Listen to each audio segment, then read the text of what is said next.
people were a little freaked out at this music festival. Yeah, certainly people afterwards were tweeting about it. They were a little freaked out by it because Tupac died in 1996.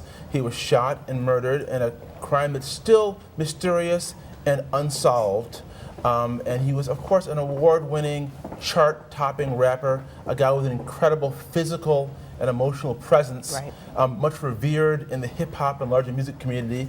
So he's really right there at the top on the Mount Rushmore of rappers. Right. So just imagine a Mount Rushmore rapper being brought back suddenly and unexpectedly and suddenly performing for you at Coachella. So it did freak people out, it surprised them. He was on stage with Dr. Dre and Snoop Dogg, two rappers who are very much with us, but suddenly they had this dead icon rapping along with them. And now they didn't slip acid to everyone who was in the audience. I mean, they weren't imagining this. What actually did they do? Well, I can't confirm or deny that. I don't know that. But what they did it via hologram. I think the message really to rappers is don't die. Yeah. Because if you die, you can be hauled up on stage as a hologram and maybe put into a commercial or do things you might never have done in life because you no longer have control over your image. It's up to your heirs or your record company or somebody else. So don't die, rappers. Stay alive.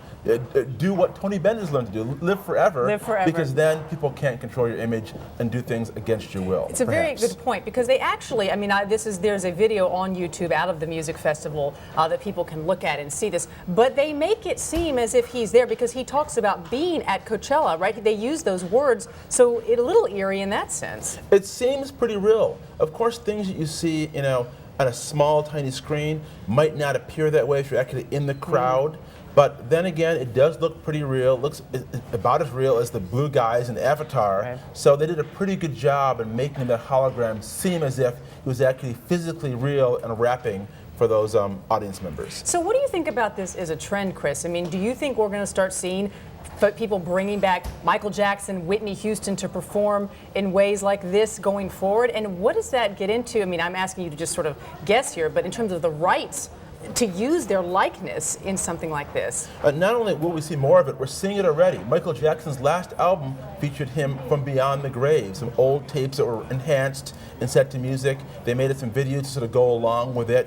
Of course, we're seeing things like beyond the grave duets between Celine Dion and Frank Sinatra that happened many years ago. So we're going to see this more and more as these iconic stars who have brand value that goes beyond the grave. People think, well, can we bring them back using digital technology? This Tupac thing is just the beginning of this happening more and more.